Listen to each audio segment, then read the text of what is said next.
ইউটিউবে পেটুক কাপলের সেই ভাইরাল সরিষা তেলের ঝাঁঝালো বিহারি চিকেন দেখে আর নিজের লোভ সামলাতে পারলাম না।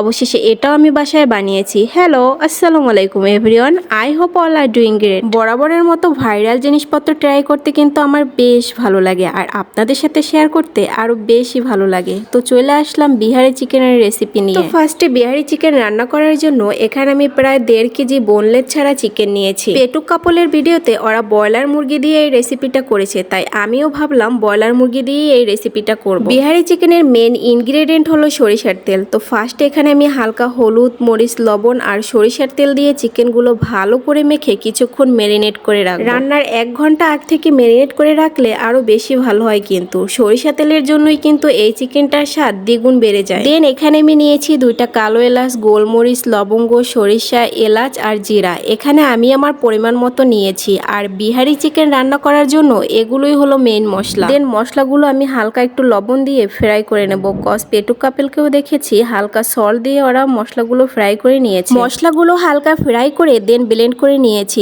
আর বিহারি চিকেন রান্না করার সময় অবশ্যই কিন্তু এই মশলাগুলো ইউজ করতে হবে, কারণ স্বাদ আর স্মেল দুইটাই কিন্তু অনেক বেশি গুণ বাড়িয়ে দেয়। তারপর আমি চলে আসলাম ম্যারিনেট করা চিকেনগুলো হালকা ফ্রাই করে নিতে। তবে এখানে কিন্তু একদম হালকা করে ফ্রাই করতে হবে, বেশি ফ্রাই করা যাবে না, তাহলে চিকেনের আসল টেস্ট পাওয়া যাবে না। ফ্রাই করা মশলাগুলো এখানে আমি ব্লেন্ড করে নিয়েছি। আর ব্লেন্ড করার পর এত সুন্দর একটা স্মেল আসতেছিল যা বলার বাহিরে। আরেকটি ব্যাপার হচ্ছে কি জানেন, বিহারি চিকেনে কিন্তু আদা রসুন ব্লেন্ড করে দেয় না, হামানদিস্তায় হালকা থেতলো করে দেয়। আমার বাসায় যেহেতু হামানদিস্তা ছিল না, তাই আমি পাটা পুতায় হালকা থেতলো করে নিয়েছি। বিহারি চিকেনে কিন্তু বেশি করে গার্লিক ইউজ করা হয়। সরিষার তেল আর গার্লিকের একটা কম্বাইনে বিহারি চিকেনের স্বাদ কিন্তু অনেক গুণ বাড়িয়ে দেয়। সবগুলো মশলা প্রিপেয়ার করে দেন চলে আসলাম চিকেনটা রান্না করার জন্য। তো ফার্স্টে এখানে আমি আমার পরিমাণ মতো সরিষার তেল দিয়ে নিয়েছি। এখন সবগুলো মশলা কষিয়ে দেন আমি চিকেনটা দিয়ে দেব। এখানে আমার চিকেনগুলো ফ্রাই করার সময় 80% কুক হয়ে গিয়েছে। এখন মশলার সাথে ভালো করে কষিয়ে নিতে হবে। সরিষার তেলের ঝাঁঝালো স্মেলের সাথে মাংস দিয়ে সবগুলো মশলা যখন কষাতে ছিলাম, তখন দারুণ একটা স্মেল আসতেছিল।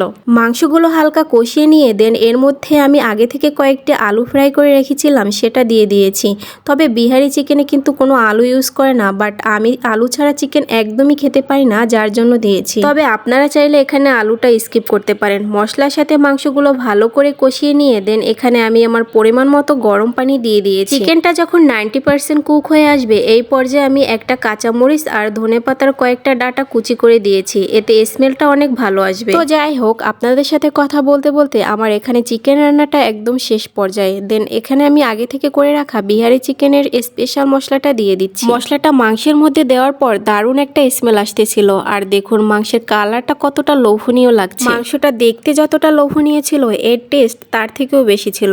আমি আর লোভ সামলাতে না পেরে দ্রুত গরম ভাতের সাথে মাংস নিয়ে নিয়েছি। বেশি করে মাংসের ঝোল নিয়ে গরম গরম ভাতের সাথে মেখে এক নলা মুখে দিতেই মনে হলো সময়টা এখানেই থেমে যায়। ট্রাস্ট মি গাইস, এটা এত মজার ছিল যা বলার বাহিরে। আর যারা আমার মতো স্পাইসি লাভার আছেন, তারা তো খেয়ে একদম পাগল হয়ে যাবেন। সরিষার তেল আর গোলমরিচের একটা ঝাঁঝালো ফ্লেভার ছিল। আর এই মাংসটার ঝোল দিয়েই কিন্তু নিমেষেই 1 প্লেট ভাত শেষ করে ফেলা যায়। একবার ভাবুন, দুপুরের মেনুতে ধোয়া ওঠা গরম ভাতের সাথে এভাবে স্পাইসি ঝাঁঝালো বিহারি চিকেন হলে দুপুরের খাবারটাই কিন্তু একদম জমে যায়। আমার মতো যারা স্পাইসি লাভার আছেন, তাদের জন্য এই খাবারটা একদম বেস্ট। এটা কিন্তু অনেক ঝাল ছিল। তবে যারা বেশি ঝাল খেতে পারেন না, তারা অল্প মরিচ দিয়ে হলেও এটা বাসায় একবার ট্রাই করবেন। আজকের ভিডিওটা এখানেই শেষ করছি। Thanks for watching.